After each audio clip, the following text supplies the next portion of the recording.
안녕하십니까. 행복한 아침 이재용입니다. 안녕하세요. 정예인입니다. 오늘은 7월 2일 수요일이고요. 요즘 계속 덥습니다. 낮에는 푹푹 찌고 밤에는 또 열대야. 고온 다습한 날씨가 계속되면서 식중독 주의보가 내려졌어요. 10건 중에 3건이 여름철에 집중되고 있는 식중독. 최근에는 또 살모넬라균 감염까지 소식이 전해지고 있어서 200명 정도가 증상을 호소하고 있다고 합니다. 네, 식중독 정말 위험하죠. 식중독을 예방하기 위해서는 몇 가지 꼭 기억하셔야 할 부분이 있는데요. 흐르는 물에 30초 이상 비누로 씻는 게 굉장히 중요하고요. 식재료는 보관 온도를 준수하는 것도 중요합니다. 그리고 조리도구 세척과 소독도 꼭 필요하다고 하네요.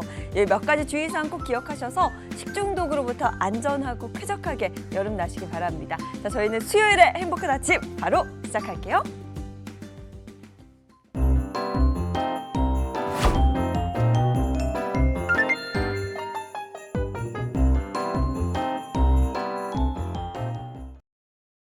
네, 수요일 아침에는 어떤 소식이 들어와 있을까요? 모닝픽부터 시작하겠습니다. 김성환 시사평론가와 함께합니다. 어서 오세요. 네, 안녕하세요. 네, 첫 번째 모닝픽 어떤 겁니까? 첫 번째 모닝픽, 맡겼는데 안 와요입니다. 뭘 맡겼는데 뭐가 안 온다는 거죠? 그러니까 집수리나 우리 요즘에 뭐 집에 예를 들면 누수가 생기거나 이러면은 과거에는 동네에 있는 수리업체를 찾아서 막 헤맸잖아요. 네. 근데 요즘에는 그렇게 하지 않거든요. 혹시 경험해 보신 적 있으세요? 저도 경험해봤죠. 그렇죠. 네. 그럴 때 동네 막 헤매고 어떤 분한테 이거 집수리를 맡겨야 될지 네. 굉장히 곤란한 경우가 많이 있는데요. 요즘엔 상대적으로 굉장히 간편해졌어요. 용역 중개 플랫폼이라는 게 생겼거든요. 그래서 우리 집에 집수리 내역을 올리면 그 업체들이 경쟁적으로 여기서 입찰을 붙듯이 합니다. 우리는 이렇게 서비스해 줄 수 있습니다. 가격은 얼마 받을 수 있습니다. 이런 거를 제시하거든요.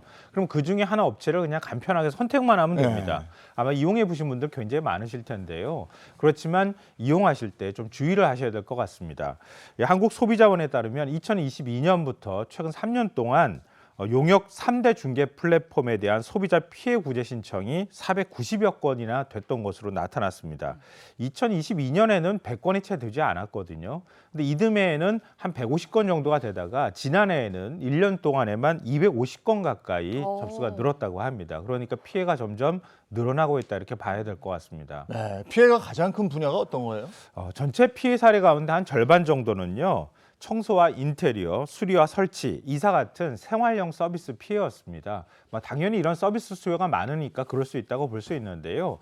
구체적인 사례를 보면 제가 서비스 업체가 우리가 이렇게 수리해 드릴 수 있어요라고 제시를 한다고 말씀드렸잖아요. 근데 계약 내용을 제대로 이행하지 않는 경우 이 계약 불이행 또는 불안정 이행의 전체 한 34%를 차지했습니다. 또 피해자의 22%가 판매자와 아예 연락이 두절되는 그런 사례도 있었다고 합니다. 네, 근데 이게 용역 중개 플랫폼을 통해서 계약이 이루어졌기 때문에 어느 정도 업체 측에서도 책임을 져야 하는 게 아닌가 이런 생각이 좀 들거든요. 온라인 쇼핑할 때도 비슷한 경험들 많이 하시잖아요. 중개 플랫폼이 잘 책임지지 않으려고 하잖아요. 그렇죠. 그게 이제 제일 큰 문제가 되고 있는데요. 용역 중개 플랫폼도 크게 다르지는 않았습니다. 그러니까 피해를 신청한 490여 건 가운데 해결된 사건은 180여 건에 그쳤는데요. 근데 이 가운데 플랫폼의 중재 또는 일부 환급과 배상을 통해 해결된 건수가 단 25건에 불과했다고 합니다. 거의 개입을 하지 않고 있다 이렇게 봐도 무방할 것 같고요. 최근 3년간 용역 중개 플랫폼을 이용한 소비자 500명하고 판매자 200명을 대상으로 한국소비자원이 설문조사를 했다고 하는데요. 플랫폼이 시급히 개선해야 할 점으로 응답자의 30% 이상이 용역 제공자인 판매자의 서비스 품질 검증 강화를 뽑았다고 합니다. 또 소비자원은 플랫폼 3사 측에 판매자의 서비스 품질 검증 절차를 강화하고 소비자 불만과 분쟁 해결 기준 마련을 하라라고 권고를 했다고 합니다. 네. 용역중개 플랫폼은 나는 장을 마련해 준 거예요. 업체가 가서 한 건데 왜 그렇죠. 우리한테 이러세요? 이러고 나오면 참 막막하고 또 하나 생활 편의를 위해서 뭔가를 용역을 주는 건데 그게 안 되면요. 저도 뭐 며칠씩 걸리면 정말 답답하고 그거 방치된 채로 있어봐요. 맞습니다. 정말 힘들어요. 저도 비슷한 경험을 했었는데요. 와서 고쳐준다고 해서 고쳐줬는데 제대로 안 고치고 막 가버리거나 이러면은 대책이 없잖아요. 제가 기술이 없으니까. 그러니까 난감한 경우가 굉장히 많으니까요. 만약에 이렇게 업체로 용역 중개 플랫폼도 마찬가지지만 이렇게 입찰에 참여하는 업체들도 좀 서비스를 꼼꼼히 좀 해주셨으면 좋겠습니다. 아우 돈도 돈이지만 정말 불편하더라고요. 네. 자 다음 픽은요. 두 번째 모닝픽 만만한 구급차입니다. 만만한 구급차 이게 무슨 소식인지 자세히 좀 전해주시죠. 운전하시다 보면은 경고음을 울리고 사이렌 울리면서 막 이렇게 달리는 구급차들 많이 보시잖아요. 네. 그렇죠. 근데 119 소방 구급차보다는 사설 구급업체 구급차들을 많이 보잖아요. 네. 근데 그러면은 당연히 그 안에 환자가 들어있을 거라고 생각하고 길을 비켜주거나 이렇게 하는데 그렇지 않은 경우도 있다라고 합니다. 이거 굉장히 심각한 문제가 될 수 있는 건데요. 보건복지부에 따르면 이런 식으로 정상적으로 구급차를 운영하지 않는 사례가 지난 10년 동안 적발된 건수만 526건이라고 합니다. 이 중 가장 많이 적발된 것들을 보면은요. 구급차는 당연히 사람들이 위급한 상황에서 구조를 하기 위해서 필요한 거잖아요. 네. 그러면은 구급차 안에 위급한 환자를 살릴 수 있는 의료 장비하고 구급 약품이 있어야 되는데 이걸 제대로 구비하지 않은 구급차가 128건이 적발됐다고 합니다. 네. 상당히 심각한 문제가 되는 거죠. 또 운행을 하면 운행 기록을 남겨야 하잖아요. 왜냐하면은 위급한 환자를 어디서부터 어떻게 이송을 했다라고 기록을 남겨야 되는데 기록을 남기지 않는 경우가 있는 거예요. 그럼 거꾸로 생각하면 어떻게 생각하겠습니까? 아, 위급하지 않은 사람도 구급차에 태워서 이송시킬 수 있구나. 이렇게 의심할 수 있는 거잖아요. 그렇게 기록을 안 남기는 사례가 98건이나 됐다고 하고요. 그거하고 연결이 될 수 있는 건데요. 사적 이송 등 용도 위반 사례도 5건이 적발됐다고 합니다. 이런 문제가 전에부터 제기가 됐었단 말이에요. 위급할 때 사용하라고 구급차가 있는 건데 엉뚱한 사람이 이용하는 사례인데 이렇게 의심되는 사례가 제법 있어요. 말씀하신 사례가 있는 거죠. 많은 분들이 아마 기억하실 거예요. 2018년 사설 구급차가 유명 가수를 경기도에서 서울 행사장까지 택시처럼 이동시켜주고 30만 원을 받은 사실이 공개가 돼서 논란이 됐었잖아요. 이 구급차 기사가 문제가 있었던 것 같아요. 이 기사가 이후에도 2021년 8월부터 2022년 3월까지 무면허로 모두 23차례나 구급차를 운전한 사실이 확인이 됐고요. 그래서 징역 1년 6월에 벌금 200만 원의 처벌을 받기도 했었다고 합니다. 이런 사람은 아예 자격이 없는 거죠. 네. 그렇죠. 아예 자격을 좀 박탈해야 될 것 같고요. 2021년 한 사설 구급차 업체는 또 이런 일도 벌였는데요. 병원에서 15분 거리에 있는 식당에 식사를 하러 가서 구급차를 타고 가면서 거기를 갔다는 거예요. 일종의 회식을 하러 가면서 구급차를 이용을 한 거고요. 회식 이후에는 대리기사를 불러서 술을 하나 마셨던 것 같은데 구급차를 회사 앞으로 이동시키는 행동을 했다고 합니다. 위급한 환자를 살리라고 했는데 본인이 술을 마시고 대리기사한테 구급차를 맡긴다는 건 상상할 수 없는 일이잖아요. 네. 시민의 제보로 적발돼서 이 업체 운영자가 15일 업무 정지 처분을 받았었다고 합니다. 이 구급차 운전 종사자들한테 이런 것들을 물어보면은요, 적발된 거는 적발되지 않은 게 허다합니다. 실제로 적발된 거 한 10건 중에 한 건에 불과해요. 이렇게 얘기를 하고 있다고 하거든요. 이렇게 하면은 사설 구급차 업체가 사이렌 막 울리면서 지나가면 안 비켜주고 싶잖아요. 그렇죠. 이렇게 하면 안 되는 거죠. 이건 정말 철저히 적발하고 점검하고 해야 될 것 같습니다. 네. 자꾸 이런 얘기가 나오면 방금 말씀하신 것처럼 믿질 않게 돼요. 누가 안에 타고 있을지도 모르는데 하면서 그렇죠. 정말 걱정입니다. 근데 이렇게 구급차가 악용되는 걸 좀 막을 수 있는 방법은 없는 거예요? 관계기관이 철저히 점검하고 또 적발이 됐을 때는 엄하게 처벌을 해야 되는 거죠. 선의의 피해자가 발생할 수가 있는 거니까요. 이 경찰은 구급차가 허위 환자를 이송해서 교통법규 위반한 것을 적발할 경우에 보건복지부와 지자체의 위반 행위를 통보하는 것을 의무화하겠다 이렇게 밝혔습니다.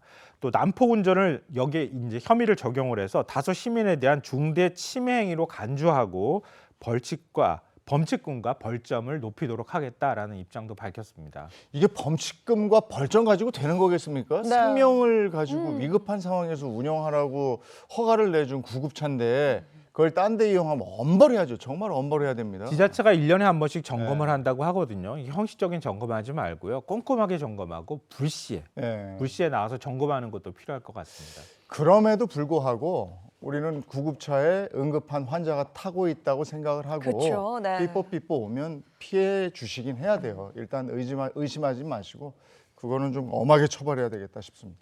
자, 다음 모닝픽은요. 세 번째 모닝픽 노 시니어 존 논란입니다. 네, 노 시니어존, 노 키즈존은 네. 굉장히 많이 들어봤는데 이 그렇죠. 노 시니어존이라는 건 고령자의 출입과 이용을 금한다 그런 공간이라는 뜻이죠. 맞습니다. 노키즈 존도 어떻게 아이들 출생률 걱정하면서 어떻게 아이들 출입을 막느냐 이런 이제 논란이 있는 거잖아요.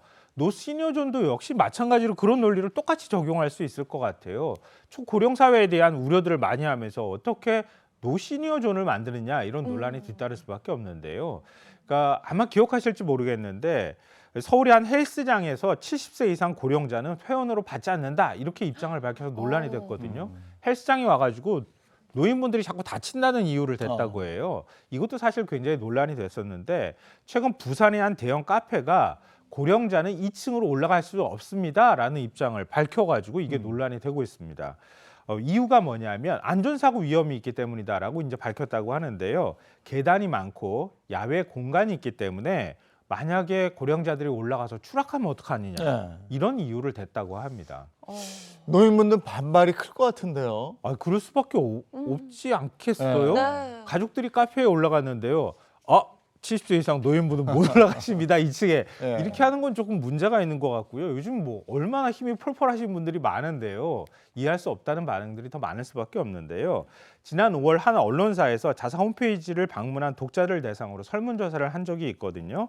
전체 응답자의 약 59%가 나이로 구분 짓는 건 차별이다. 이러면서 노 시니어 존에 반대한다는 입장을 밝혔습니다. 약 17%만 찬성했다고 합니다. 사실 이런 문제는 우리나라에서만 일어나는 건 아니고요. 초고령 사회나 고령 사회로 들어가는 국가들에서 적지 않게 발생합니다. 지난 6월 중국 난징에 사는 75세 노인 역시 놀이공원에 조각폭염에 있는 전시관을 들어가려고 했는데요. 놀이공원 측이 안전상의 이유로 60세 이상 고령자에게는 보호자 동행을 요구해서 논란이 된 적도 있습니다. 근데 앞서 업체들 사례도 그렇고요. 계속해서 이야기가 나오는 게 안전사항의 문제다. 이런 얘기를 좀 하고 있는 것 같아요. 이게 진짜 걱정해가지고 안전상의 문제를 대든지 모르겠어요. 책임지지 않으려고 그러는 것도 있을 수 있는 네네. 거거든요. 근데 이건 차별에 해당합니다. 이미 국가인권위원회에서 그런 권고를 한 바가 있는데요. 지난해 10월 인권위에서 만 65세 이상 고령자의 회원가입을 거절한 체육시설에 대해서 이거는 인권차별이다. 이렇게 규정을 한 바가 있습니다. 체육시설이 안전사고 발생률이 꼭 나이에 비례한다고 볼 수도 없고 나이에 따라서 일률적으로 배제하는 것은 불합리하다라고 판단을 한 겁니다. 일부에선 노시니어존을 두고 안전사고 우려 등을 이유로 들고 있지만 특정 집단에 대한 혐오와 차별로 이어질 수 있다는 점에서 노시니어존은 이거는 가급적 하지 않는 게 좋지 않겠느냐라고 하는 의견이 대세가 될 수밖에 없을 것 같습니다. 네, 노 시니어 존까지 생겨난 현실이 참 씁쓸하네요.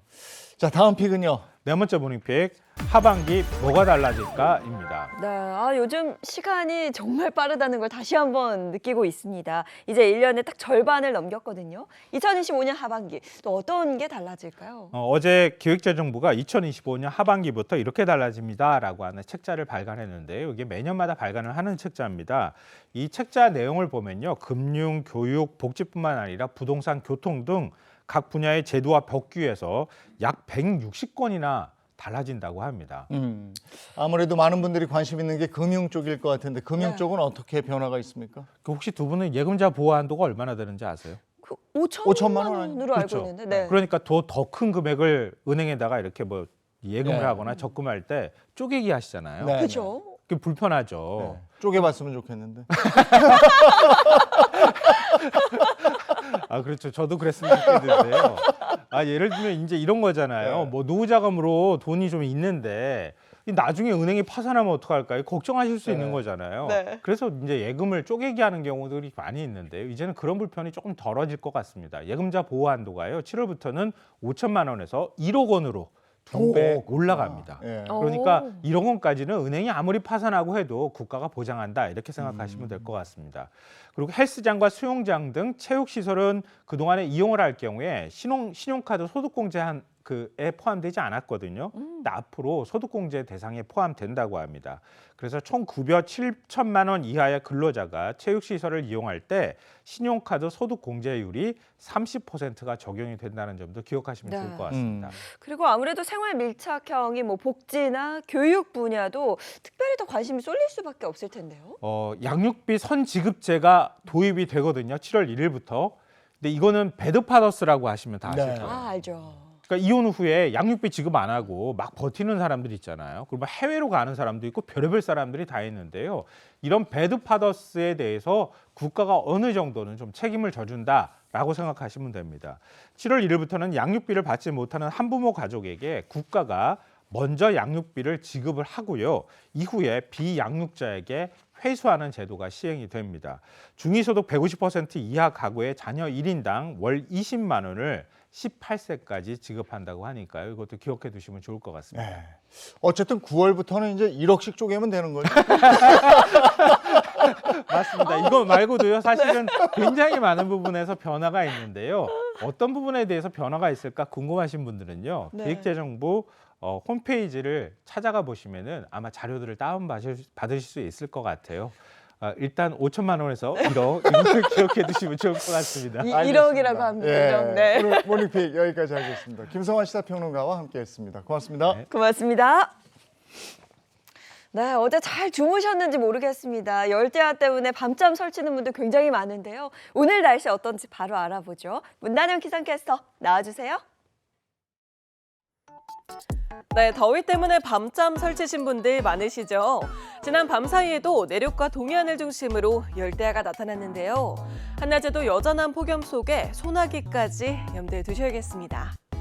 현재 전국 대부분 지역에 내려진 폭염특보는 날이 갈수록 확대, 강화되고 있습니다. 남부뿐만이 아니라 경기 동부와 강원 동해안에도 폭염경보가 내려진 만큼 더위 유의하셔야겠습니다. 벌써 기온이 높아서 한낮에는 얼마나 더 오를까 싶은데요. 서울이 최고 32도 예상되고요. 강릉과 대구가 36도로 사람 체온에 육박하겠습니다. 뜨겁게 내리쬐는 날씨에 대기 불안정도 심한데요. 중북부와 영남을 중심으로 소나기가 예상됩니다. 수도권과 강원은 5에서 30mm, 영남은 5에서 20mm가 요란하게 내리겠습니다. 오전까지 서해안과 남해안을 중심으로 짙은 안개가 끼니까요. 교통안전 유의하시기 바랍니다. 당분간 뚜렷한 비 소식 없이 밤낮 없는 무더위가 이어지겠습니다. 지금까지 날씨 전해드렸습니다.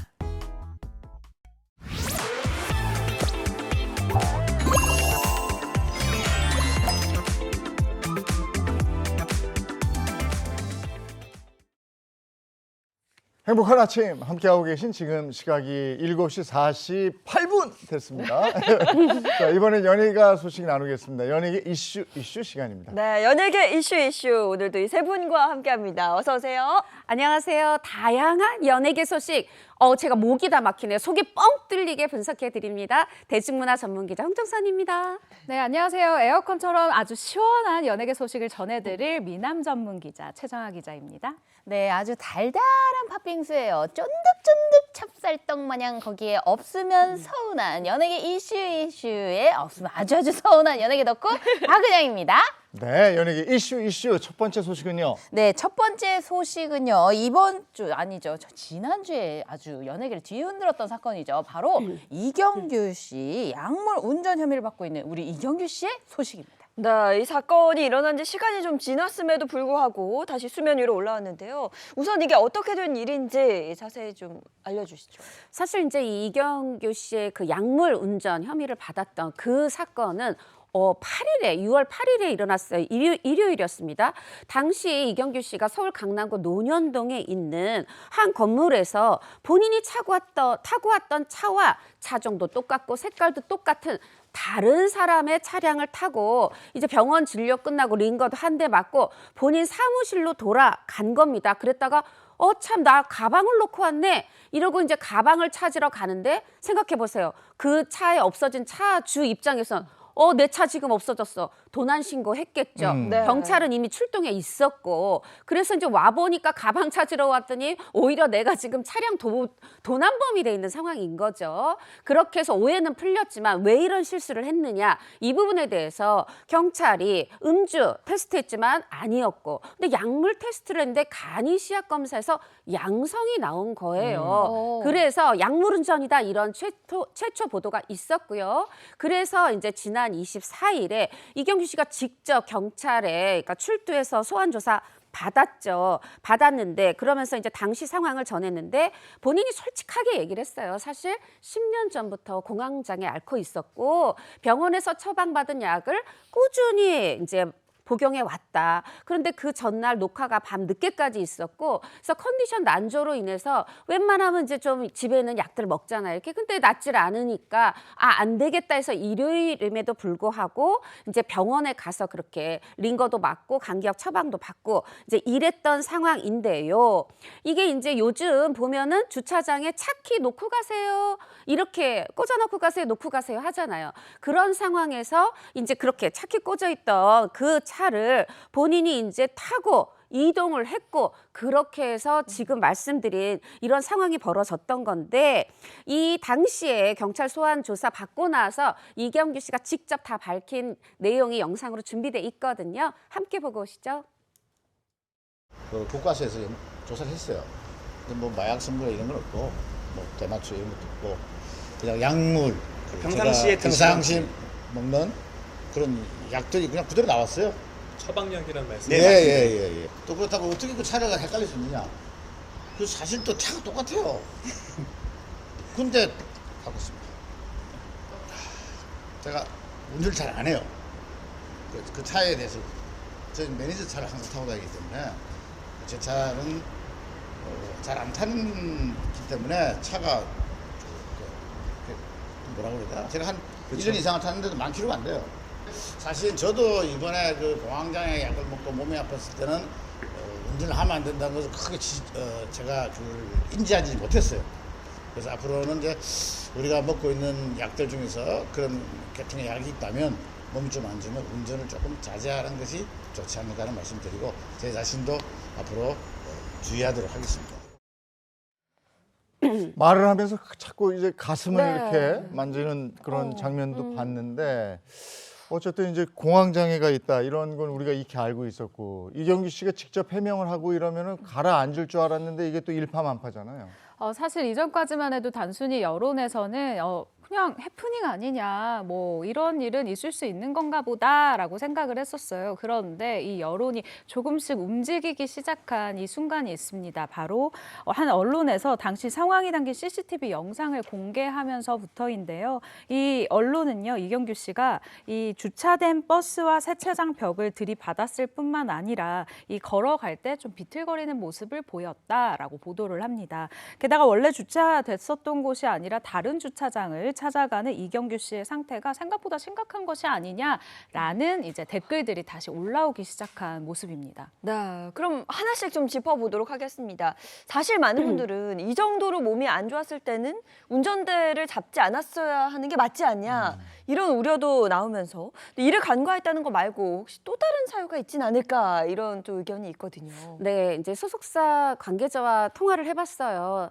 뭐 들은 대로 상황을 이제 전해드리면 이경규 씨가 이제 전날에도 좀 몸이 안 좋아 하고 잤는데 아침에 일어났는데 역시나 좀 몸살 감기가 심했다고 해요. 그래서 자고 있는 아내 깨워서 집에서 바로 1분 거리에 있는 이제 병원을 갔는데 너무 일찍 가서 아직 병원 문이 열지 않은 거죠. 일요일에는 또 평일하고 달리 이 좀 시간이 좀 이제 개원 시간 좀 늦어지기도 하거든요. 그래서 다시 집으로 돌아왔고 일단 좀 잠을 잤다고 해요. 잠을 자고 나서도 병원에 가야 되겠다 싶어서 했는데 마침 아내가 자리를 비웠고 그래도 좀 이렇게 좀 자고 나서 그런가 내가 혼자 운전할 만도 한데 이러고 이제 본인이 운전을 해서 이 병원을 찾게 됐다는 겁니다. 사실 이제 평상시에는 당연히 평상시 같으면 매니저가 늘 운전을 한다 그래요. 네. 근데 제가 처음에 일요일이라고 했잖아요. 일요일 날 나 감기로 병원 가겠다고 매니저 또 출근시키는 것도 아닌 것 같고 워낙 또 집 바로 옆에 있기도 해서 아이고 내가 가지 하면서 이제 그 가는 길에 주유를 해야 되겠네 해서 주차장 들렸다가 차가 좀 더럽나 세차도 하고 이제 요러면서 최 기자가 얘기한 그 주차장에 이제 주차돼 있던 노란 버스 작은 거나 이제 세차장 벽에 이제 부딪힌 이제 그런 상황이 이제 발생했던 거고요. 그리고 이 비틀거리는 걸음걸이에 대해서는 평상시에 원래 좀 걸음걸이가 그렇다 해서 경찰에 그러니까 뭐 일부러 찍어서가 아니라 예능에서 앞으로 뒤로 걷는 모습들이 당긴 거, 과거에 당겼던 걸 좀 이제 해서 경찰에 이미 제출을 했다고 해요. 그럼에도 불구하고 여기서 잘못은 완전히 인정하고 있어요. 뭐냐 하면 도로교통법 제45조를 보면 약물의 영향으로 인해서 정상적인 운전을 할 수 없을 때는 운전하지 아니한다. 네. 이런 규정이 있는데 여하튼 이거를 어긴 것은 분명하기 때문에 잘못은 잘못입니다. 소속사에서 이렇게 인정하고 있습니다. 그러면 한 언론에서 공개한 그 CCTV의 접촉 사고 부분, 이런 부분에 대해서는 뭐라고 그래요? 네, 이 부분에 대해서도 입장을 나타냈는데요. 일단 병원 가는 길에 이경규 씨가 세차장을 잠시 들렸다고 합니다. 그런데 이 세차장을 가는 이 길이 워낙 좁아서 벽에 부딪혔다라고 주장을 하고 있고요. 하지만 기물이 파손되거나 한 것은 아니었기 때문에 별다른 배상에 대한 책임은 없었다라고 얘기를 합니다. 또 병원에 도착하고 나서는 이 뒷차가 들어올 수 있게 좀 바짝 붙이는 과정에서 앞서 이야기했었던 이 버스, 주차가 되어 있는 버스에 살짝 부딪혔다라고 얘기를 하는데요. 뭐 이 부분에 대해서도 이 버스 운전사와 이 밖으로 나와서 살짝 쿵 하는 느낌이 있었다. 쿵 하는 느낌이 없었다라고 얘기를 했대요. 그래서 차를 그냥 조금 앞으로 옮겨서 주차를 했다라고 이야기를 했습니다. 네. 그런데 이경규 씨가 원래 이 발레 파킹을 했던 주차장에 가지 않고 처음에 그 다른 주차장을 갔거든요. 이걸 두고서 또 처방약이지만 약물을 복용했던 것 때문에 이것 때문에 그런 게 아니냐 뭐 이런 의혹도 있거든요. 네, 뭐 그 부분에 대해서는 또 경찰 조사에서 더 면밀하게 밝혀져야 되겠지만 이 소속사 관계자는 이렇게 얘기하고 있어요. 이거는 다 이경규 씨 어떻게 보면 착각해서 빚어진 일이다. 잘못을 인정하는 거죠. 처음에 이제 병원에서 링거 맞고 약 받아서 처방전 받아서 약국에서 이제 약까지 받은 다음에 주차장을 가는데 여기가 집 근처라고 말씀드렸잖아요. 평상시에 늘 대던 그 주차장으로 간 거예요. 그랬더니 주차원이 저희 오늘은 우리 여기다 대지 않으셨어요? 이렇게 얘기를 하니까 아차, 아까 저 골프 연습장 간 게 아닙니다. 골프 연습장이란 보도가 있었는데 그 골프 연습장도 있고 약국도 있는 참 거기다가 됐지 이제 생각이 나서 이제 다시 글로 간 상황인데요. 이제 이제 부분에서 이경규 씨가 이것까지 걱정을 하시더래요. 처음에 보도가 주차관리 요원의 실수라고 났는데 그분은 잘못한 게 없다. 네네. 그냥 자기가 이제 착각했다가 참 거기다 주차했자고 갔는데 나랑 똑같은 차종에 똑같은 차가 있어요. 딱 올라탔어요. 근데 문이 열리네. 또 시동을 눌러봤더니 시동도 켜지네. 이러니까 그냥 내 차인가 보다 하고 이제 사무실로 돌아갔던 겁니다. 이제 이렇게 된 부분, 물론 시동 켜졌다. 그래도 사람들이 이렇게 생각하시죠. 아니 아무리 그래도 자기 차를 몰라 맞는 말씀이고요. 근데 워낙에 평상시에 늘 평상시에 그 매니저가 운전을 했고 이경규 씨가 본인 차를 거의 운전하지 않고 가끔 운전해도 아내가 해주고 이래서 이 차에 대해서 익숙하지 않았던 그 부분에 대한 실수라고 인정을 하고 있습니다. 그래서 현재 이경규 씨는 어떤 상태입니까? 네, 일단 소속사 관계자의 말에 따르면요, 이경규 씨가 이전에도 이렇게 경찰 조사를 받은 적이 없다고 합니다. 사실 연예인이 된 이후에 사건, 사고 논란이 없었던 연예인으로도 저희가 뭐 소개를 한 적이 있었는데요. 갑자기 논란의 중심이 돼서 아까 영상 보셨지만 이렇게 가슴을 움켜잡는 모습 보셨잖아요. 조금 힘들어하고 있는 상황이다라고 전달을 했고요.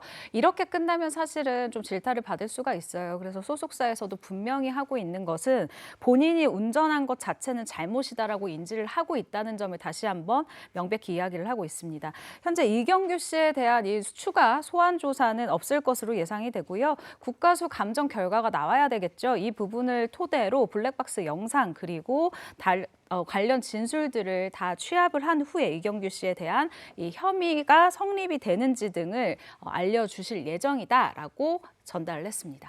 이번 이경규 씨 사건 통해서 한 가지 우려되는 것도 있고 한 가지 시사하는 바도 있는 것 같아요. 우려되는 거는 사실 이경규 씨만 공황장애 약을 드시는 건 아닐 거예요. 그런 걸 이제 평상시에 복용하면서도 운전하는 분들이 계실 텐데 어떤 그런 분들에 대해서 사회적 낙인 혹은 불필요한 오해 이런 걸 받아서 다시 한번 또 안 그래도 지금 마음의 병이 있고 어떤 심리적인 치료를 받고 있는 중에 또 그런 어떤 좋지 않은 시선 이런 것도 우려되는 게 하나고 또 하나는 시사되는 바는 우리가 음주운전은요 얼마는 면허 정지 언제부터는 면허 취소 이렇게 하는데 이 약물 운전에 대해서도 이번에 이러이러한 약 먹으면 운전하면 안 되는구나도 좀 명확해지고 그 음주운전처럼 명확한 기준도 좀 규범으로 생기는 게 어떨까 제가 생각해 봤습니다. 네, 알겠습니다. 이경규 씨의 소식 짚어봤고요. 이어서 두 번째 연예계 이슈 전해주시죠. 네, 이번 소식은요 아주 기습 발표로 우리들을 깜짝 놀라게 한 스타의 이야기인데요. 국내 최장수 혼성 그룹이죠 코요태의 신지 씨가 글쎄 깜짝 결혼 발표를 했다는 소식입니다. 예, 신지 씨 결혼해요. 네, 맞습니다. 지난 23일이었죠. 언론을 통해서 코요태 신지 씨가 결혼을 한다라는 사실이 밝혀지게 됐는데요. 일단 소속사에서도 입장을 냈습니다. 신지 씨가 내년 상반기에 서울 모처에서 결혼식을 올릴 예정이다. 이날 웨딩 촬영을 진행했다라고 밝혔습니다. 신지 씨 역시 SNS를 통해서 팬분들에게 자신의 이야기를 직접 전달을 했는데요. 팬분들과 지인분들에게 제가 직접 먼저 말씀드리고 싶었는데 기자님들께서 한 발 빠르셨네요. 라고 이 결혼에 대해서 이야기하는 모습이었습니다. 신지 씨는요, 일단 올해 시드니 공연을 포함해서 코요태 앨범 그리고 국내 투어 콘서트 등을 통해 일정이 굉장히 바빠질 예정이라고 해요. 그렇기 때문에 웨딩 촬영을 좀 땡겨서 하게 됐다라고 설명을 했고요. 내년에 있을 결혼 같은 경우는 내가 꼭 먼저 팬분들에게 알려드리겠다라고 밝힌 상황입니다. 네, 근데 예비 신랑의 얼굴도 시원하게 공개가 됐던데요? 시원하게 공개가 된 이유가 있습니다. 사실 이제 신지 씨가 코요태가 아니라 솔로로 컴백을 했는데 여기 듀엣곡이 있는데 그 듀엣곡의 상대가 바로 이 예비 신랑인 거죠. 그리고 뮤직비디오도 찍었기 때문에 그냥 얼굴이 그냥 시원하게 공개가 됐는데 그러면 그 공개된 상대는 누구냐? 신지 씨. 나이 진짜 저는 여자 연예인 나이 얘기 진짜 하고 싶지 않은데 벌써 44살이 된 우리 신지 씨보다 7살 어린 가수 문원 씨예요. 아니 그냥 뭐 지금 다 보시면 노래도 잘해 얼굴도 잘생겼어 이제 그런 상대인데 사실 그럼 처음에 듀엣곡 만들려고 만난 건 아니고 신지 씨가 진행하는 라디오 프로그램에 게스트로 나왔는데 그러다가 진지한 관계로 발전을 해서 이렇게 결혼까지 결심하게 된 그래서 심지어 얼마나 믿으면 내년에 결혼할 건데 올해 미리 웨딩 화보를 찍는 이런 관계가 이제 된 거고요. 세상에 혹시 이제 뮤직비디오 오늘 이제 이렇게 방송 끝나자마자 한번 찾아보세요. 이거는 뭐 그때가 이미 웨딩 영상이었다. 웨딩 촬영 영상이다. 두 사람에 대한 어떤 사랑을 가사로 말하고 눈빛을 교환하고 하는데 왜 우리가 이제 성지글이라고 하잖아요. 성지 영상입니다. 아이고 그래서 이렇게 잘 나왔구나. 그런 뮤직비디오네요. 그 주변의 반응은 어때요? 일단 연예계 저를 포함해서 몇몇 사람들이 알고 있었어요. 이게 신지 씨한테 직접 들은 건 아니고 뭐 주변 분을 통해서 알게 됐었는데 보도 자료를 딱 받았는데 예비 신랑의 얼굴이 이 듀엣곡 이 커버 앨범을 통해서 딱 이 앨범 커버에 딱 있는 거예요. 그래서 이제 결혼이 정말 남지 않았구나라는 생각을 하게 됐었고요. 당연히 코요태 멤버들 알고 있었습니다. 특히 지난 5월입니다. 코요태 멤버 백가 씨 어머니 장례식장에도 문원 씨 그러니까 예비 신랑이 계속해서 멤버들과 함께 이 자리를 지켰다라고 얘기를 하고요. 게다가 신지 씨가 또 워낙 연예계 마당발로 유명하잖아요. 신지 씨 결혼 소식에 정말로 많은 분들이 축하를 아끼지 않았습니다. 댓글을 통해서인데요. 예를 들면 장영란 씨 같은 경우에는 신지야 축하해 결혼식 꼭 초대해줘라고 축하했었고요. 문세윤 씨 축하해요 누나 경사 났구먼 이라는 글을 썼습니다. 그리고 심진아 씨 결혼 유발자 심진아 씨 너무 축하 코요태 겹경사라면서 정말 기뻐하는 모습을 보여주더라고요. 네, 코요태 멤버들의 결혼 소식이 잠잠했었는데 지난 4월이죠. 김종민 씨 결혼 이후로 줄줄이 가네요. 그렇습니다. 사실 왜 주변에서요 이렇게 결혼 다 안 하고 있으면 나도 안 해도 될 것 같아 그러다 한 명 가면 또 막 가고 싶어지고 이러잖아요. 그런데 이 코요태 이 멤버 3명 뭐 신지 씨, 김종민 씨, 백가 씨는 아유 이 사람들은 좀 결혼하고 뭔가 봐 이런 생각이 들 만큼 싱글 생활을 오래도록 유지를 했었는데 그러다 제일 먼저 이게 깨진 게 누구죠? 바로 김종민 씨. 지난 4월에 결혼했잖아요. 이 사랑에 빠진 김종민 씨로 인해서 이 세 사람의 관계가 정말 깨질 뻔한 일이 있었다고 하는데 영상으로 무슨 얘기인지 들어보시죠. 근데 이렇게 이제 일할 때 병행할 때 조금 난감할 때가 있어. 어떤 게? 왜? 크리스마스잖아. 그래서 오빠 올해 크리스마스 행사 들어왔는데 안 한다 그랬잖아. 그래서 그런 거였어? 아니 갑자기 스케줄도 없어졌더라고. 그 서운할까 봐. 이날은 좀 쉬어야 되지 않을까요? 라고 얘기를 했는데 일 들어왔다가 연락이 온 거야. 봤어 나도 두 달 다 봤던데? 백가하고 신지 한대요? 그랬더니 한대는 거야. 우리 뭐 하지 우리가 뭐 학교 쓰는데 백가야 남들 놀 때 일하는 게 진짜 멋있는 거야. 자기가 맨날 그래놓고서 왜 같이 놀라고 그래. 이래야지. 되게 서운해하면서 알았다고. 그렇게 하자고 이렇게 했는데 그게 이제 취소가 된 거야. 그 계약 건이 잘못됐대 거기. 그건 24일이고. 이사할게. 그래서 24일 거는 24일에 다른 이제 뭐 해야지. 오케이, 알아두고 봐. 야 그만하자 이제. 아니야. 아니 이거 진짜 뭐 오해야, 이렇게 진짜 오해야. 해치하는 거지 뭐. 할 거면 하자 그냥. 평생 콜패를 하긴 뭘 해. 아이 뭐 티격태격하지만 애정이 있기 때문에 네. 가능한 게 아닌가 싶습니다. 신지 씨 결혼 다시 한번 축하드립니다. 자, 지금까지 연예계 이슈 함께했습니다.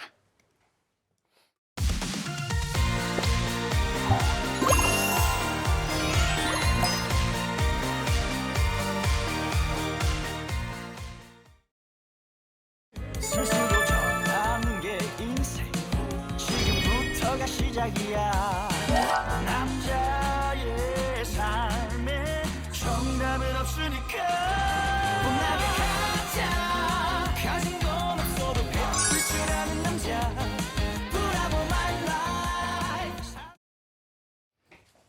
네, 이번에는 스타들의 특별한 인생 얘기를 들어보는 시간입니다. 스타 초대석 시간입니다. 네, 이 시간 아주 기대하고 또 기다렸습니다. 오늘은 예고해드린 대로 팬덤 기반의 트로트 투표 플랫폼 앱인 트로픽에서 행복한 아침에서 만나고 싶은 가수 투표를 진행을 했었잖아요. 네. 그 투표에서 압도적인 1위로 정말 대세 중에 대세라는 걸 증명해낸 가수를 이 자리에 모셨습니다. 트로트계 키릭남 민커벨 민수연 씨 소개합니다. 어서 오세요. 반갑습니다. 행복한 아침에서 처음으로 인사드리겠습니다. 여러분들의 귀여운 상남자 민수연입니다. 반갑습니다. 이 자리에 나와 계신 분들은 누구신가? 저희 공식 팬클럽인 민낯 여러분들입니다. 그렇군요. 네. 이렇게 가까이서 민수연 씨 보니까 너무 좋으실 것 같은데 어떠세요? 좋아요. 네. 더 크게. 오늘 아침에 새벽부터 일찍 나와주셨어요. 네, 투표에 참여해주신 분들 중에서 네. 추첨을 통해서 네. 오신 팬분들도 계세요. 그러니까 지금 딱 보시면 옷까지 이렇게 맞춰 입으셨어요. 네, 다 맞춰 입고 이 자리에 함께 해주셨어요. 민수연 씨하고 같은 노란색이구나. 맞춰 입고 왔습니다. 예.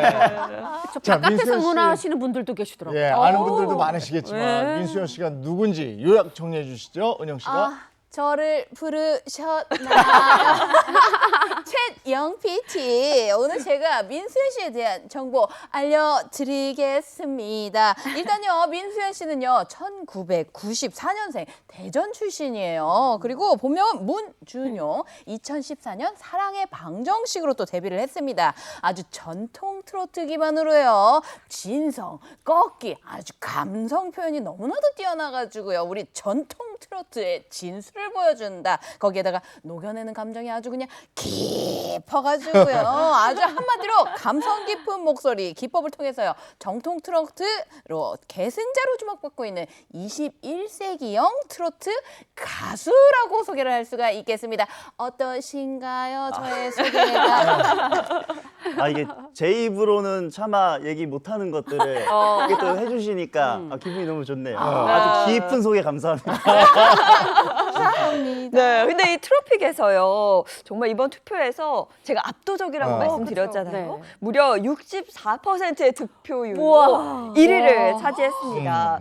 저는 궁금해요. 이 기자의 눈에 봤을 때 어떤 매력이 있다고 느끼는지 궁금합니다. 아까 정통 트로트 가수의 뭐 맥을 잇는다. 이거는 노래 들어보신 분들 아실 거고 또 좀 이따가 저희가 무대 준비돼 있으니까 들어보시면 아실 텐데 전 사실 민수연 씨 노래 처음 들었을 때요. 나 이거 1930년대 음반을 내가 노래를 듣나? 정말 제대로 한 김구 선생님이나 현인 선생님 이런 분위기가 진짜 나요. 저는 이게 우리 민수연 씨의 진짜 매력이라는 생각이 들고요. 그런데 어떤 뭐 꺾기라든가 이런 테크닉만 좋은 게 아니라 감성이 진짜 좋다. 제가 이렇게 말씀드리고 싶고요. 그리고 저는 또 이따가 얘기를 하겠지만 민수연 씨가 아버님도 저는 사실 제 개인적인 바람입니다. 나중에 행복한 아침 초대석에서 우리 아버님 제가 또 문명곤님 그분하고도 같이 모시면 좋겠다 싶을 만큼 부자가 이게 제대로 된 DNA의 정통 트로트입니다. 사실 이뿐만이 아니라요. 제가 또 연예계에서 미남 전문 기자로 활동을 하고 있습니다. 감히 또 외적인 부분에 대해서 평가를 해보자면 민수연 하면 눈웃음이 생각나고요. 눈웃음 하면 이 민수연 씨가 생각이 날 정도로 사실 트레이드 마크나 마찬가지예요. 그런데 또 표정이 없을 때는 카리스마가 또 느껴지는 부분이 있거든요. 근데 또 말할 때 보면은 우리 팬분들 얼굴을 보시면 알겠지만 눈화 미소가 절로 지어지는 또 그런 또 귀여움이 있습니다. 그렇기 때문에 단짠 매력이 민수연 씨의 이 진짜 이 외적인 매력이 아닐까라는 생각이 드네요. 민수연 씨는 그러면 정작 예. 본인의 매력은 뭐라고 생각하십니까? 저는 사실 되게 제가 귀여운 상남자라고 아까 소개를 드렸잖아요. 굉장히 그 상남자의 그 매력이 있다라고 생각을 하고 살았는데 네. 제가 집안에서 또 막둥이고 위에 누나가 둘이 있다 보니까 은연중에 그 애교가 조금씩 나오는 게 아닌가 그런 생각이 좀 들기도 하고 네. 또 팬 여러분들께서 되게 귀엽게 많이 봐주시거든요. 그래서 처음에 적응이 안 됐었는데 지금은 내가 그래도 좀 뭐 귀엽나 보다 하고 받아들이고 민망하지만 지금 그렇게 하고 있습니다. 네. 근데 제가 생각하기에 민수연 씨의 진짜 매력은 음악이 아닐까라는 생각이 들어요. 지금 앞에 계신 팬분들 벌써 얼굴에 설레임과 미소가 꽃피고 있는데 이번에 또 굉장한 앨범이 하나 나왔다고요. 네. 그 제가 11년 만에 정규 2집 앨범이 나왔습니다. 그래서 정말 한 곡 한 곡 다 너무 소중하게 생각하는 곡들이고 11년 만에 이제 나온 앨범이다 보니까 총 10곡을 냈어요. 그래서 한 곡 한 곡 다 너무 아끼는 곡들로 꽉꽉 채워 넣었습니다. 정규 앨범은 정말 가수한테는 정말 소중하죠. 그렇죠. 이 중에서 행복한 아침을 통해서 띄워보겠다 하는 곡은 뭐예요? 사실은 그 10곡이 다 저한테는 너무 소중해서 다 띄우고 싶지만 행복한 아침에 나왔으니까 한 곡을 꼽자면 이제 또 여름철이지 않습니까? 그래서 조금 시원한, 들을 때 좀 시원하고 뭔가 박수 치면서 같이 신나게 들을 수 있는 곡 중에 제 노래 중에 진도아지매라는 진도아지매 또 있습니다. 여름철에 또 휴가를 많이 가시잖아요. 또 휴가 가실 때 틀어놓고 같이 이렇게 들으시면 너무 또 좋지 않을까 싶고 나온 김에 한 소절 너무 좋죠. 할 기회를 주신다면 들려주세요. 네. 노래 자신 있네 이 아침부터. 자, 하나, 둘, 셋, 넷. 하룻밤 정을 두고 떠나버린 그 사람을 오늘도 잊지 못해 기다리는 진도 아지매. 아니 반주도 없는데. 그러니까 박수가 너무 좋은 반주가 됐습니다. 민수연 씨가 혼자서도 잘 노는 사람이에요. 이번 휴가송은 바로 이 곡 진도 아침입니다. 저희가 어깨가 막 치면서 들썩이게 되는 거 보니까 휴가송 바로 이겁니다. 자, 그리고 사실 민수연 씨 이번 정규 앨범 타이틀곡 또 안 들어볼 수가 없는데 어떤 곡인지 먼저 좀 소개해 주세요. 이 정규 앨범 타이틀곡은 정통 트롯에 이제 국악이 한 스푼 들어갔다라고 생각해 주시면 좋을 것 같고, 이 진도아지매랑 마찬가지로 들으실수록 더 흥이 나는 그런 곡입니다. 제목은 젓가락 장단. 네, 들려드리겠습니다. 좋습니다. 박수로 청해 듣겠습니다.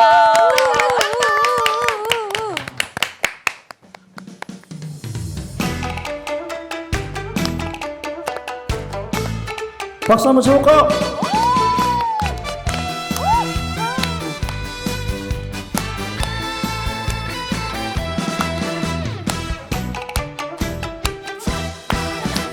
젓가락 장단에 흥이 오르면 옛 노래가 절로 나온다.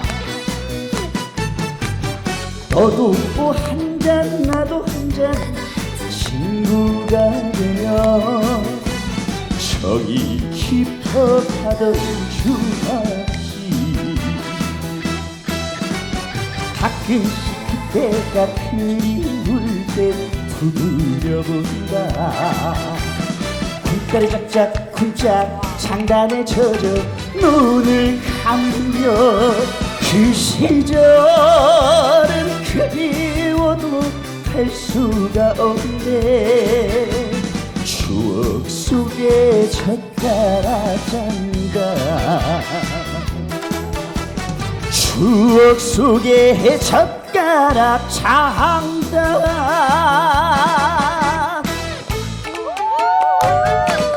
박수!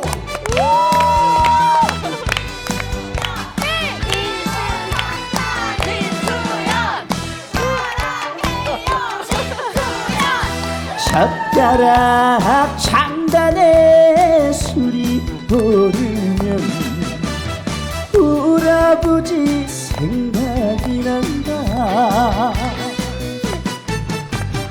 구수하게 넘어가는 노랫가락에 웃음소리 담을던 밤, 가끔씩 그때가 그리울 때 두드려본다. 굴다리 작작 굴짝 장단에 젖어 눈을 감으며 그 시절은 그리워도 할 수가 없네. 추억 속에 젓가락 장단, 가끔씩 그때가 그리울 때 두드려본다. 굴다리 작작 굴짝 장단에 젖어 눈을 감으며 그 시절은 그리워도 할 수가 없네. 추억 속에 젓가락 장단, 추억 속에 젓가락 장단, 젓가락 장단.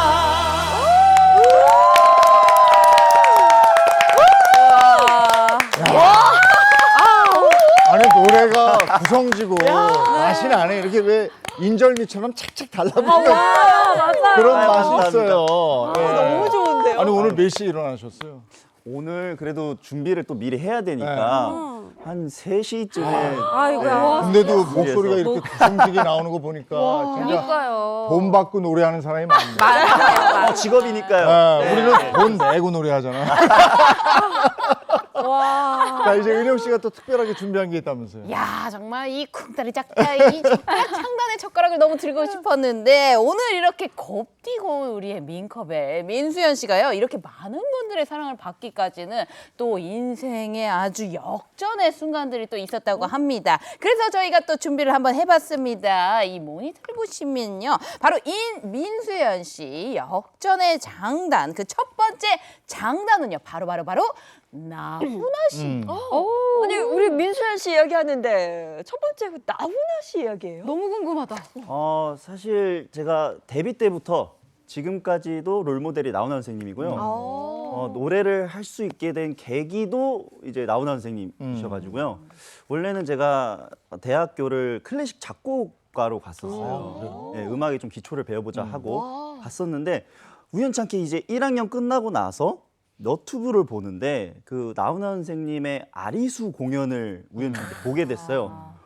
보고 나서 이제 충격을 받은 거예요. 너무 그 선생님의 그 분위기와 아우라, 그 대중들을 사로잡는 그런 매력들을 보고 또 선생님 노래를 듣고 많은 분들이 또 눈물도 막 흘리시고 감정을 드러내시는 거 보고 너무 멋있다. 내가 지금 작곡을 할 게 아니라 나도 선생님처럼 저렇게 무대에서 트롯을 한번 부르는 가수가 되고 싶다라는 그런 생각이 진짜 머릿속에 빡 꽂혀가지고 그 당시에 제가 원래 학창 시절에도 그 친구들이랑 노래방을 굉장히 자주 갔는데 그 뒤부터는 이제 노래방 가면 항상 이제 트롯을 부르게 됐죠. 그래서 그 어머니랑 이제 제가 부른 거를 이제 녹음해서 듣고 있었어요. 근데 이제 아버지께서 퇴근하고 오셔가지고 야, 너 무슨 나훈아 노래를 듣냐라고 이렇게 하시길래 이거 나훈아 선생님이 아니고 제가 부른 겁니다라고 말씀을 드렸더니 굉장히 그 깜짝 놀라시면서 이게 보통 일이 아니고 내가 아는 그 작곡가 선생님이 계신데 한번 가서 테스트를 받아보자 라고 해가지고 그때 당시에 사실 아버지가 예전에 이제 그룹 사운드라고 그러죠. 이제 밴드를 하셔서 드럼도 치시고 보컬도 하셨는데 아버지께서 기념음반을 준비하고 계셨어요. 사실 근데 제가 이제 그 현장 가서 선생님께 노래를 불러드리니까 선생님께서 아버지 기념음반 이제 접어버리고 아버지 노래하지 마시고 아들 이제 가수로 키워라. 재능을 봤네. 재능이 있다. 트롯 가수로 키워라 해서 이제 아버지 기념음반은 없어진 거고 이제 제가 이제 가수로 데뷔하게 됐죠. 그렇군요. 아니 그렇게 풋풋했었던 민수연 씨의 모습이 사실 시청자분들이 너무 궁금해하실 것 같아요. 네. 미남 전문 기자 아닙니까? 그래서 또 준비를 해봤습니다. 아주 풋풋한 모습 제가 준비했거든요. 한번 보시죠. 아이고야. 그게 데뷔 때 모습인가 봐. 지금이 더 어려 보이죠? 20살 때인가요? 일부러 저렇게 하셨어요? 사실 이때 나이가 만으로 20살이었던 때예요. 근데 제가 정말 빈말이 아니라 지금이 훨씬 어려 보여요. 그때는 일부러 나이를 좀 들어 보이게 하려고 그랬나 보다. 제가 이 스타일링을 보고 딱 느낀 게 뭐냐면 저 입술 색깔이랑 저 눈썹에 헤어스타일부터 일단 딱 보셔야 됩니다. 요게 묘하게 나이가 들어 보이거든요. 의도하신 건지 날카로운 시선으로 한번 질문 드려봅니다. 어떻게 또 이런 사진을 또 찾아주셔가지고 네.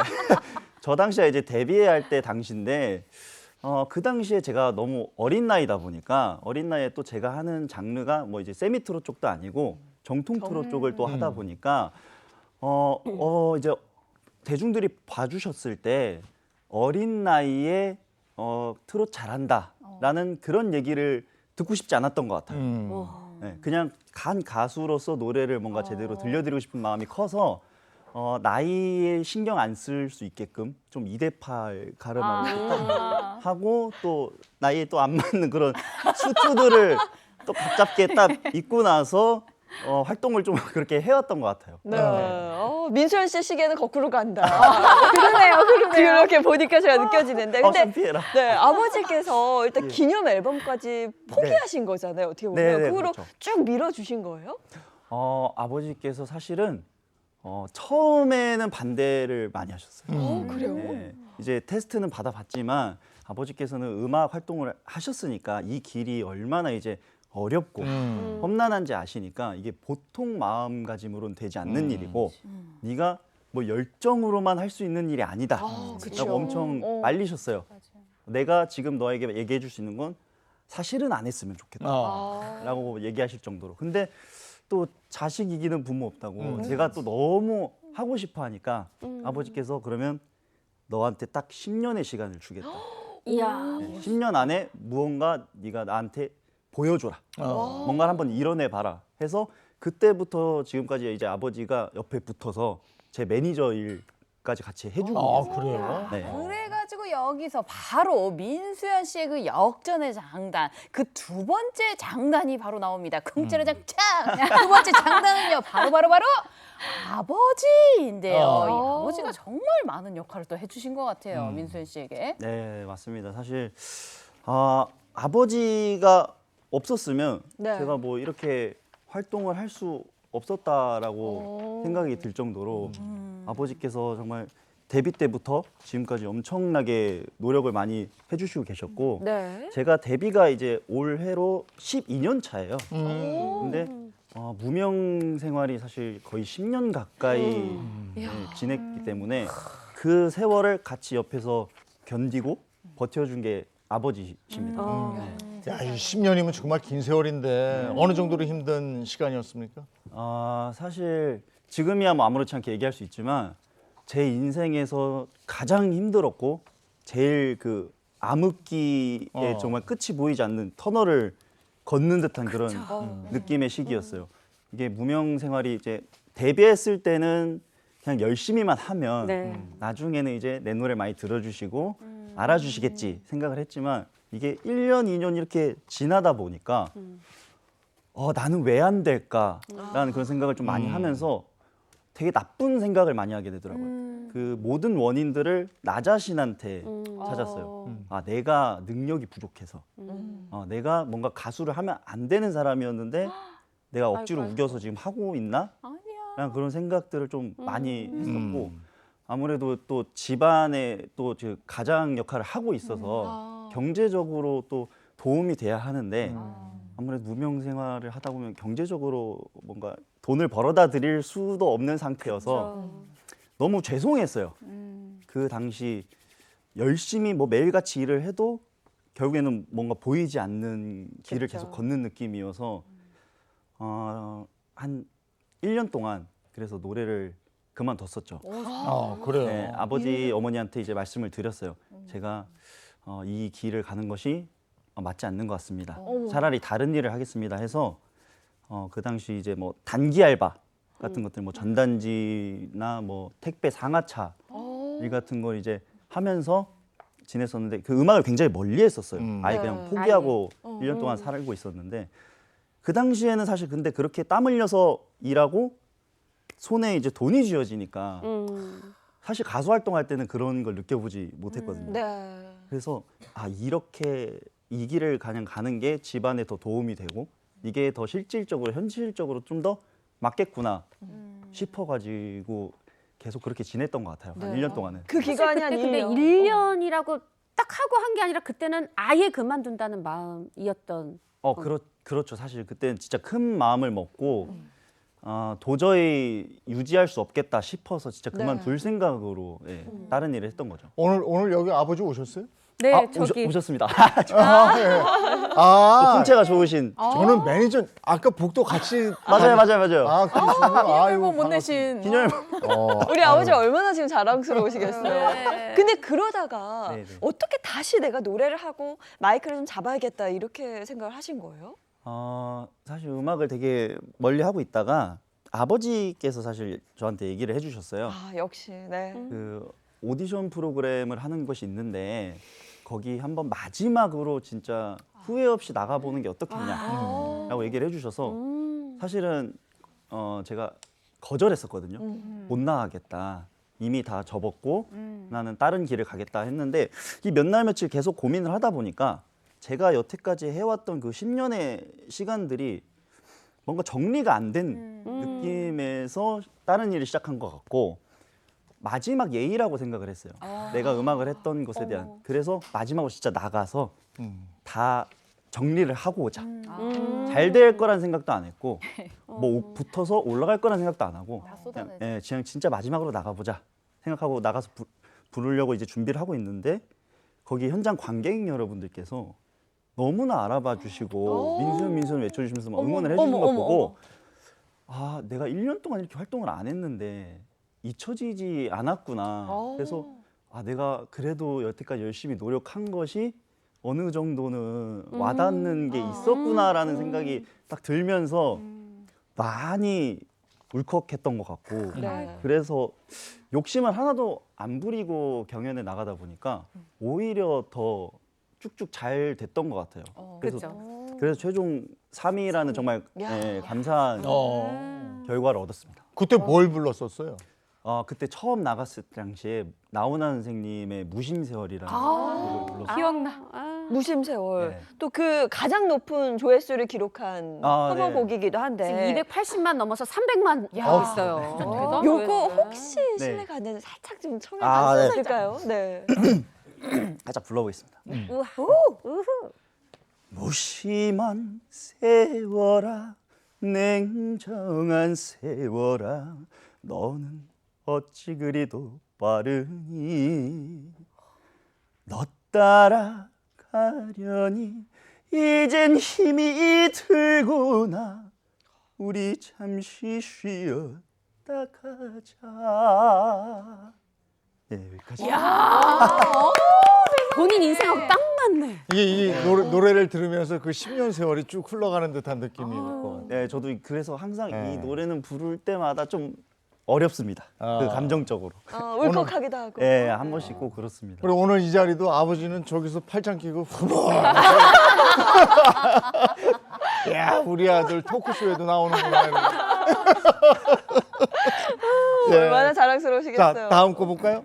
자, 다음 거 키워드 보겠습니다. 네, 그런데 말이죠. 우리 민수연 씨 이름을 아주 뇌리에 콕 박히게 만든 그 세 번째 역전의 장단이 또 남아 있거든요. 이게 바로 무슨 장단이냐 하면은요. 바로 홍랑입니다. 홍랑은 이거는 노래 제목 아닙니까? 맞습니다. 제가 그 2016년도에 발표한 곡인데요. 이 홍랑이라는 곡을 내고 나서 한 1, 2년 동안 이제 활동을 하면서 이 전국적으로 그 노래 교실에서 이렇게 많이 맞아요. 알려지게 된 곡이었어요. 그래서 너무 감사하게도 많이 불려지는 상태에서 이제 조금만 더 열심히 해서 알리면 많은 국민 여러분들께서 듣고 부르시는 노래가 될 수 있겠구나 라는 그런 생각을 했었는데 네. 활동을 하다가 그 코로나가 코로나가 터져서 어허. 더 이상 이제 알릴 기회가 없어진 거죠. 네, 더 살짝만 더 알리면 될 것 같은데 조금만 더 하면 될 것 같은데 그게 안 됐었는데 정말 그 당시 너무 감사하게도 그 임영웅 형이 그 스피노프 프로그램에서 홍랑이라는 노래를 이제 소개를 해주면서 제 친한 동생이 이제 발표한 노래다라면서 불러줬었어요. 그래서 그 당시 너무 고마운 거죠. 방송을 보고. 그래서 난생 처음으로 그 당시 이제 방송이 끝나고 나서 실시간 검색어 뭐 1등도 해보고 홍랑의 남자 민수연. 맞습니다. 1등도 해보고 그 음원 사이트 뭐 검색하는 거에도 뭐 홍랑이란 노래가 이제 1등으로 또 나올 수 있었고 그래서 조금 더 대중 여러분들한테 더 다가갈 수 있게 너무 발판을 마련해 준 게 영웅이 형이죠. 그럼 이제 물 들어오기 시작한 거예요. 네. 그 임영웅 씨 노래 말고 본곡을 들어야죠. 네. 민수연 씨 노래 홍랑 한번 청해 듣겠습니다.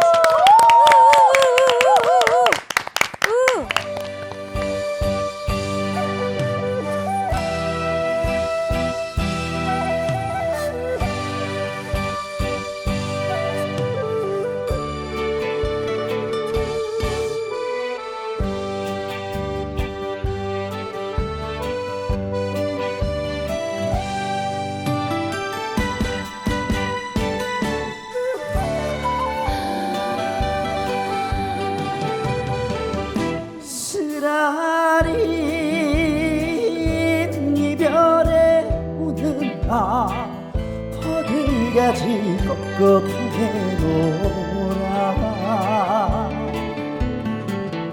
지난 사랑 지난 정을 어디 두고 떠나갔나요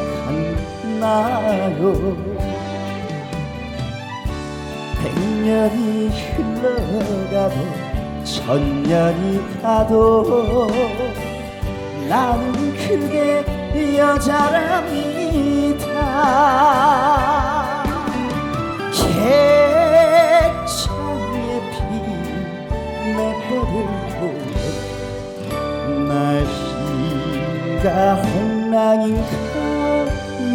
여기소서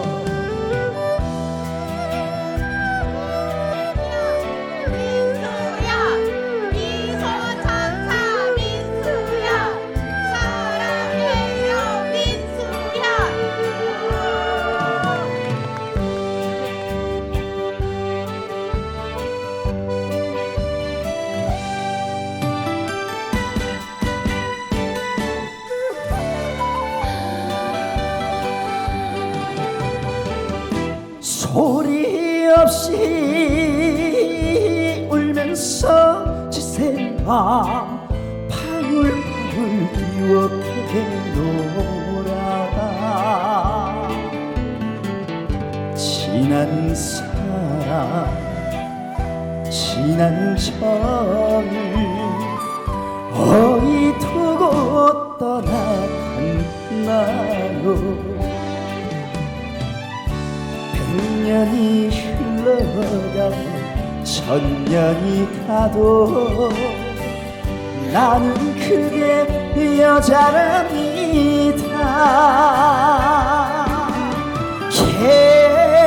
객정의 후 두견새고 날씨가 홍랑인가 여기 서서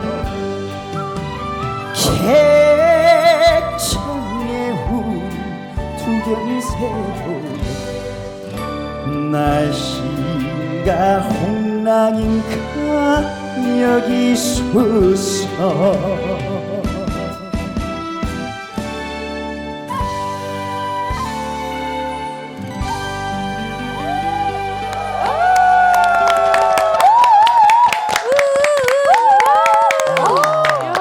행복한 아침은 생방송으로 진행되고 지금 시각이 8시 35분을 넘었었는데 이 아침에도 이런 화음이 나오네요. 그렇죠. 아침에 하는 모든 행사가 가능할 것 같습니다. 네. 목소리에 흡입력이 있어서 빨려 들어갔다가 정신 차렸어요. 근데 이번에는 또 특별한 시간 준비했는데요. 이 투표 1위를 차지한 민수현 씨 행복한 아침에 정말 많은 팬분들께서 응원의 메시지를 또 보내주셨다고 합니다. 은영 씨가 좀 소개해 주시죠. 네, 지금 안에 계신 우리 민낯분들도 아주 꿀 떨어지게 우리 민수현 씨를 쳐다보고 계신데요. 민낯분들의 응원 메시지 제가 읽어드리도록 하겠습니다. 행복한 아침에서 볼 수 있어서 정말 너무 설레고 행복합니다. 우리 정통 트로트의 강자 민수현 씨 꽃길만 걸으세요. 아따 민수현 가수님 감성 장인 아주 그냥 높이 부이상하세요. 반듯하고 아름다운 청년 민수현 왕사님 승승장구 하세요. 야, 이외에도 정말 많은 메시지가 있었거든요. 우리 민낯분들 응원의 함성 한번 보내주세요.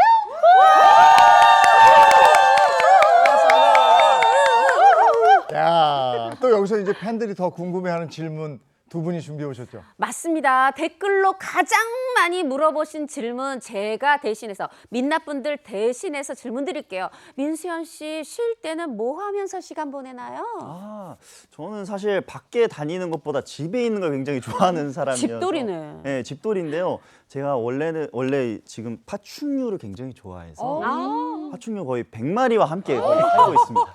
100마리요? 네, 뭐 뱀, 거북이, 뭐 도마뱀 이렇게 10종류 한 100마리 정도를 같이 살고 있는데 그 아이들 뭐 밥 주고 이렇게 뭐 청소해 주고 이렇게 하다 보면 시간이 금방 가요. 그래서 혹시나 그리고 또 밖에 나갈 일이 있으면 저 굉장히 또 자유로운 걸 좋아해서 아예 그냥 뭣도 안 바르고 거의 뭐 수염도 막 이렇게 터벅하게 기르고 다니거든요. 그때 이제 사람들이 많이 못 알아보세요. 그래서 근데 아버지랑 굳이 꼭 같이 다니면 그걸 꼭 알아보세요. 아버지가 연예인이시네. 저는 못 알아보시는데 아니 파충류가 좋아해서 그죠? 취미생활이 그거 집에 있는 거다.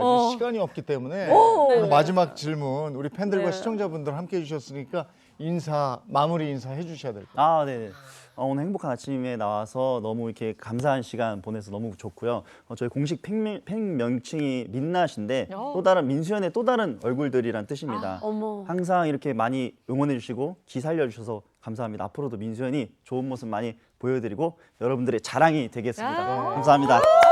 네, 민수현 씨와 함께했습니다. 고맙습니다. 고맙습니다. 감사합니다. 와, 민수현 씨와 함께하니까 시간이 이렇게 빨리 가네요. 날씨 못 볼 뻔했습니다. 문단영 기상캐스터 날씨 전해주세요.